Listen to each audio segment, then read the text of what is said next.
I wasn't even ready to I was in my first trimester when I was like doing forward bends and getting married in a heavy lehenga. Hey, Hi, how are you? very good. Guys, so like I said, we're going to talk to Neha uh, the mom, her story of coming back to Bombay just before the lockdown, and of course raising Mehr in all of this, and wearing the multiple hats that she wears, and most importantly uh, about her initiative, which is Freedom to Feed, right? Which is what I really want to touch upon, Neha. So tell me, just before the lockdown, like you were shooting for roadies, what happened? How did you get back? So we were actually, in this beautiful place, and a lot of people would want, I know I'm digressing immediately, but a lot of people will want a lot of suggestions as to where one needs to travel in India. We were in this really beautiful kind of heritage town, girly village, and then from there we were moving to a place called Lasar, and for that one day, because my mom was with me, I took the liberty of sending my daughter, a little far away from me. And I was just like, then we got the information about the lockdown, and I'm like, how do I travel from here for like 6 hours? But we did it. We did the entire road trip overnight. I was there picking her up, and it was quite an adventure because there was no way we could have done like 12-hour road trip back to an airport. So we stopped again at many different places. So it took us almost 2 days to come back, but we're so glad that we came back home. And no matter how beautiful the place is, and no matter how amazing a place could be in the country or in the world, there's no place like home. Yeah, absolutely. So it was quite a challenge coming down, like doing a 2-day road trip with her. Uh, I mean, yes and no. I feel like the thing about being a mom is how difficult you make it in your head. So for me, it wasn't tough because I really like, you know, the tough part is either she's awake in the car or the tough part is she's asleep in the car. And both ways, it's amazing to be with your child. If your child is sleeping, it's fantastic. If your child is awake, you're, engaging and you're entertaining and you're getting entertained. So that's that. It's always wonderful. So it's just um like a lot of people make a bigger deal of it, and I understand why. But as long as my child is feeling loved and secure, it makes me happy, and there's nothing more I want. Like, I'm not a mom who's I mean, my child's too young, but I don't like, I'm not very goal driven as a person for my child. Like, I'm like, hey, as long as she's having fun, as long as she's having a blast, she wants to paint the walls, if she wants to, like, drown herself in color. She's obsessed with painting right now. I even put up a post yesterday. She's obsessed with painting all day.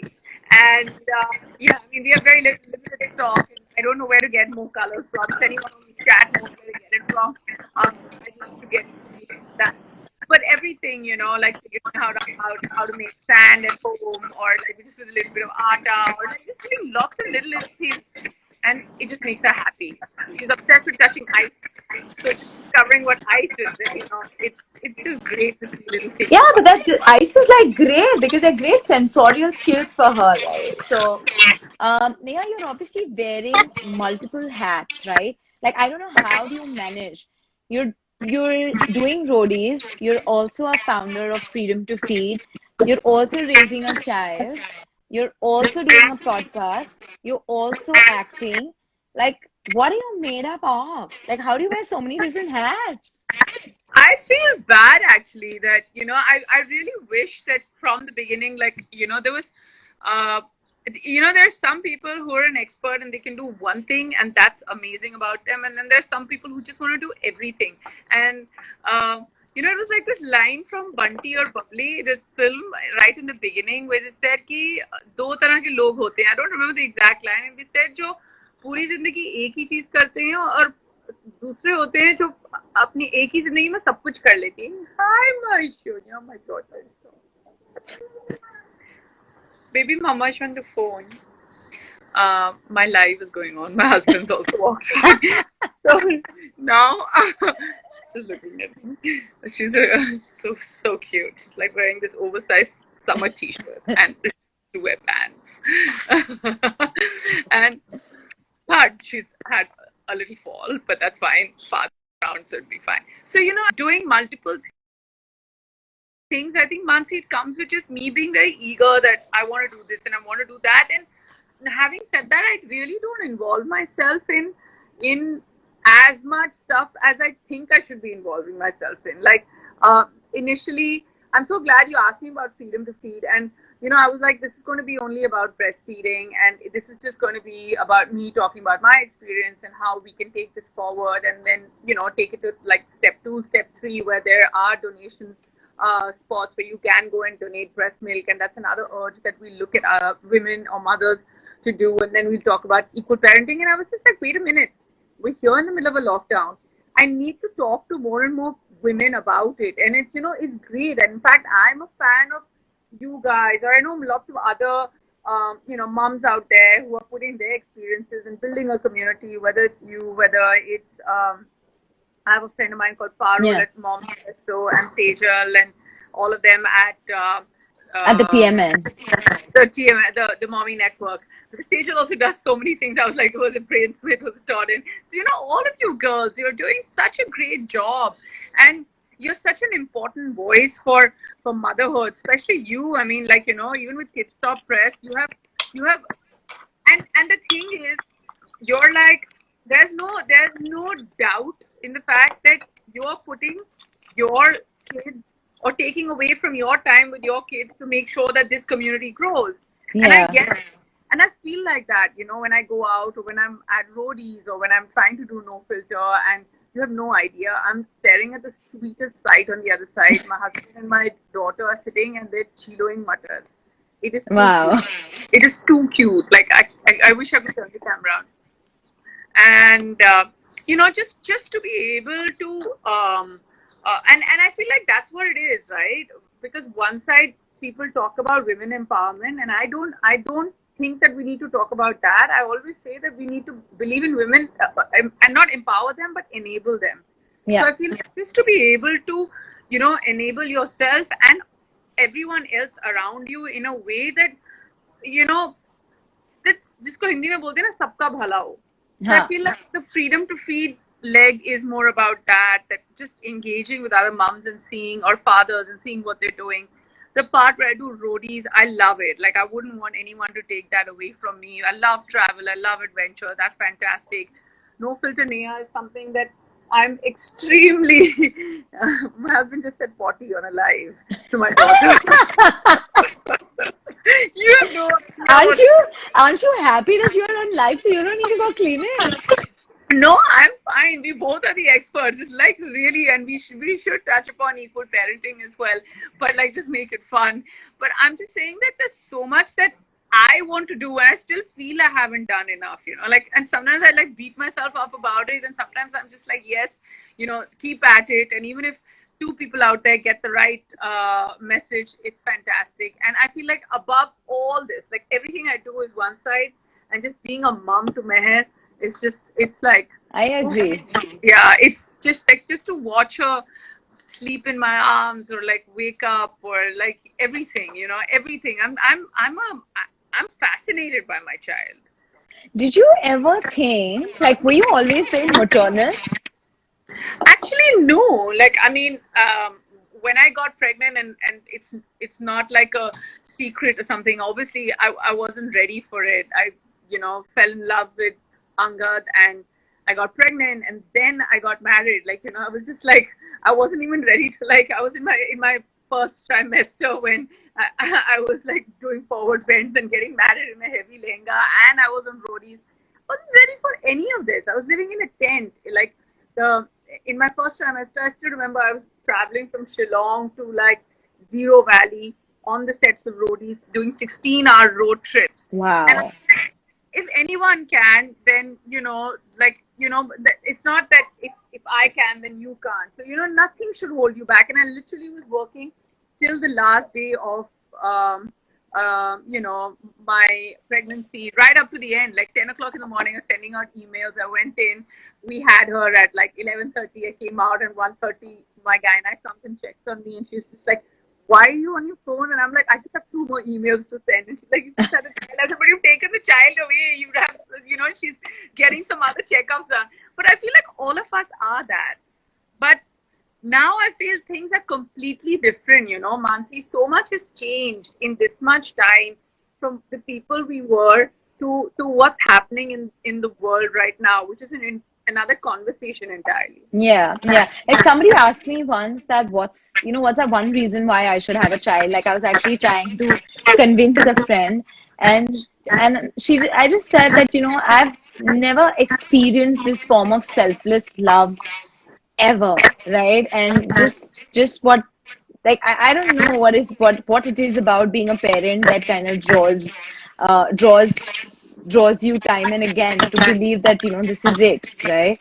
But I love what you said. But Neha, tell me, in all the different roles that you play, does how do you deal with the negatives of it? Like you're always subject to opinion, and being a public figure, you're obviously subject to opinion. How do you deal with the negativity when on the other side it's also positivity with your child? Like, does that impact you ever? It does. I recently was fully entrapped in a trolling incident. And that was very hard for me because the trolls kind of went from trolling me to then trolling my parents, my husband, and they didn't even spare my child. And I put out my side of it, saying that it's not like, it was sort of an argument between adultery and domestic violence, and I took a very strong stand against domestic violence. And it was a very small little bit which was picked up, and I literally said this on camera. This is on Roadies, where I said it doesn't matter what the other person does. You cannot raise your hand on someone. So it was Right. almost made to believe that I'm standing up for adultery, which is not true, and I put my side out. But that continuous trolling, and I don't understand what one gets out of it. I mean, and now I want to believe that if people are getting paid to troll, maybe that's the reason why. If it is somebody's livelihood, it's okay. I mean, what can I say? There's nothing I can say. If that's why you are doing this to me because it's paying your bills, it's justified. But if you're just doing it to me because you want to do it, then I don't understand that.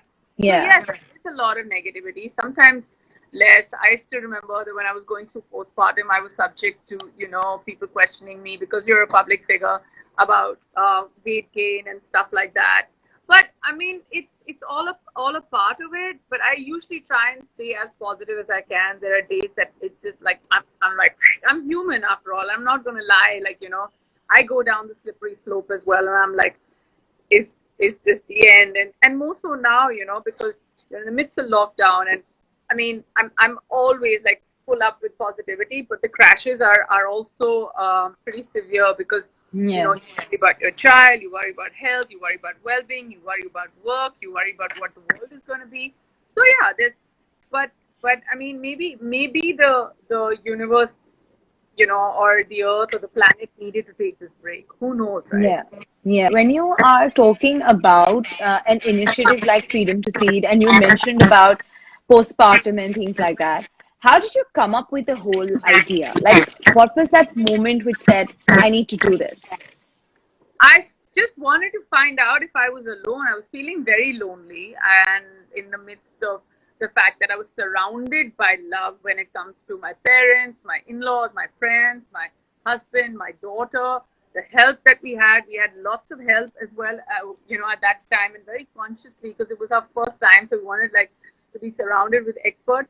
But in the midst of all that, I couldn't understand what was going on, and then I just realized it's just me, like, it was just every 3.5 hours waking up, or every like mine was 3 hours 15 minutes, sometimes 2 hours 45 minutes waking up and expressing, and just the nights used to be long and lonely. And my husband was amazing. It's not like ever like even before we were giving birth, some of his friends would like be like, yeah, you'll understand the sound of the breast pump. Sometimes it's so relaxing that it puts you to bed, and sometimes That's but true. so advanced. Like I would have hunger pangs, and you would be like, everything was fine.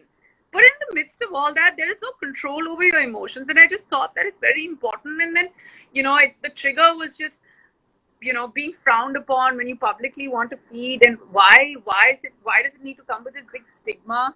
And I just thought I wanted to talk about it, and to see what other women feel, or other new parents feel. And there were mums and dads and everybody who came and spoke up, and I want to apologize because I almost feel that I thought it'll be about breastfeeding, so I should talk about more about it now when we come closer to breastfeeding. But I really think that because we have a community, we should have the ability to grow it and find out what's happening with all the parents now more than ever. Because, I mean, nobody is denying the fact that we're crazy about our kids and we do everything, and there's selfless love and we adore our children.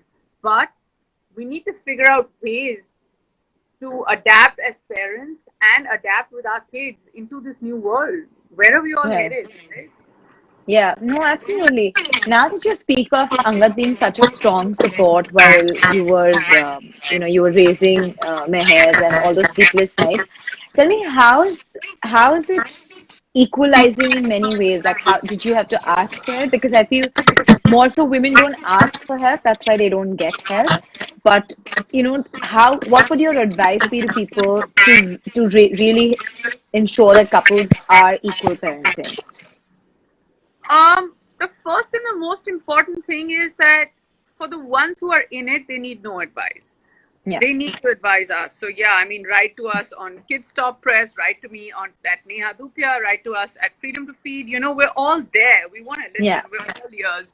I mean, he's great. Like if I saw him right now, they were just playing with some mutter and trying to chilo that mutter, and now she's gone in and she's playing with her pen and paper, and we have someone who's there to help us, and he's making his own cup of tea. So things are going on. Like it's not Yeah. like anything. I feel like the ultimate test of equal parenting is if the mother kind of detaches herself from responsibilities for about 2 days or 3 days, and still the house goes on as Yeah. planned, and that's when you know that yes, the father can fill in 100%. And likewise for me, like if I like take away from my responsibility, like I told Anga that 9th and 10th of May is Mother's Day, and this was a joke between us, and 10th of May is also our wedding anniversary. So I Oh, was like, it's like earlier when you used to have a national holiday on a Sunday, everyone would be like, yeah, yaar, do chutti chali gayi. So now yeah. I'm like, Anga, I need to celebrate 9th and 10th because both of them are technically my days. And he's just like, yeah, okay, what do you want? I said, I want breakfast in bed and I want to do nothing. So in that nothingness, you'll know that whether the system falls flat or not. And I know for a Yeah. fact that I can leave it at his responsibility, and he'll be able to manage it all. So Yeah. it's not the big things, it's the little things. Like a lot of times people say about like, you know, diaper change and all of that. That's the easy stuff. Yeah. That's my second job, and it's done. It's engaging the child, it's teaching, it's sometimes becoming the adult for the child, and sometimes becoming the child with the child. So those things, and yeah, he fills in perfectly. But I know that there are lots of dads who are busy, and work from home is one thing. And when a mom is doing work from home, it's almost like while she's on the computer, she'll be like Yeah. managing the child, and then sabzi ban rahi hai or sab kuch ho raha hai, and people are interrupting, and the kid walks in. But when the father's doing work from home, the door's locked and saying, nahi, nahi, papa kaam kar rahe hain. So This is either, so true. This is so right? true. Yeah. So I'm just saying that it needs to be both ways, right? So if you're doing like a 3 to 6 or a like 9 a.m. to 1 o'clock as work from home, and then there's lunchtime, so split it like between the Yeah. two. I'm nobody to give anyone parenting advice. I'm learning on the fly as well. But the most important thing is it's like these things, right? Like Angad and me do our training sessions. So our we have like a certain slot free and then a certain slot free, and then we both manage in that time. It's not like he gets to go out, and not because I am telling him to do so. He himself knows that Yeah. this is my time to play and engage with my child, so I'm not going to train at this point. And then we also have to continuously work from home, and we make sure we do it in the afternoons when she's asleep or at night when she goes to bed. Yeah, no, that's incredible. We're going to take in some questions that we have, actually too many of them. What book are you guys reading? Neha, do you love to read? Neha, do you want to answer that? I am. I don't remember the last time. I think the last time I read a book beginning to end was when I was pregnant, and I'm not gonna lie. And now I'm only reading like storybooks. Okay. Yeah. Just You should actually tell us that, which is the book that you're reading right now to everything about Meher. Lilaboo Express and all the wonderful things you will be. In fact, I put up a video for Save the Stories, which is an initiative that was started by Save the Children. It's on my page and on the Freedom to Feed page, where I've read out a book for kids. So please go look it up. And it's all the wonderful things that you will be. So just about, a daughter and a mom having a conversation about what she'd be when she grows up, and then it comes with no judgment whatsoever. I love that. That's amazing. But Neha, you should post more books that you're reading with Meher on your story so all of us can get access to that. Absolutely, and we'll be doing. I'm actually thinking of all the fun things that I'm doing with Mehr. I will be posting them very soon. So I'll be. Let's do a book reading session to everyone out there. So on That'll be Freedom, amazing. doing a wonderful Yeah. work. Mansi, you can please join in, and please Yes. see if you read out a book for us or if anybody else read out a book. Listen, would love to, would love to. I am like a big bibliophile and my kids love reading. I just did a session just before this on reading and books that inspire and stuff because I love But reading. time, I don't have the time. I'm be like, You know, right now I'm only listening to books because while like literally I have zero help. So I like 20 minutes a day is what I've documented it on my calendar. So I have to read at that point. And otherwise, I'm constantly listening. Like right now, I'm listening to this book called Indistractable, which is which is on productivity and stuff. But in this lockdown, I've managed to, with all the housework and all that, managed to finish four and a half books, which I think is not bad. well, I have to say, Mansi, you look amazing for doing all the housework that you've been doing. I really thought that you really look very calm and very relaxed and beautiful. And I had no idea that you have no help whatsoever. I have a little bit of help, so I lucked out. No, I just have so much respect now for everybody who lives abroad because I don't know how they do it. Yeah. But no, organizing has literally been, and just before this session, I just did the dishes. So I'm literally, and after this, heading back to cooking and working on calls. But no, that's been amazing. And just chatting with you and getting to know. But we can't seem to end without knowing, Neha, what's next for Freedom to Feed? Like, how are you going to make this into a big movement? We're just. I feel like anything becomes what you need to start anything is not a big plan. You just need one voice, and I feel like as a voice, if I put something out there, the plan is to have as many number of people on, coming forward on Freedom to Feed, moms, dads, everybody coming forward, narrating their stories. We just, even the first leg was just engaging as many parents as possible, and now also just I just want more and more parents to come forward and write to me on the page. I'll be reposting their stories as to what they're doing with their kids, put up videos. We'll be more than happy to engage and talk to all of you. And I'm always there. I'll talk about mine and Meher's experiences. I'll get Angad. I'll bully him to come forward as many number of times as possible. So yeah, just have fun, with parents and just to let them know that they're not alone in the middle of all this. We're all there and we're all in it together. We feel the same way. Some days are fantastic and some days you feel like when is this going to end? But the truth is that you're healthy, your child's healthy, and that's the most important thing.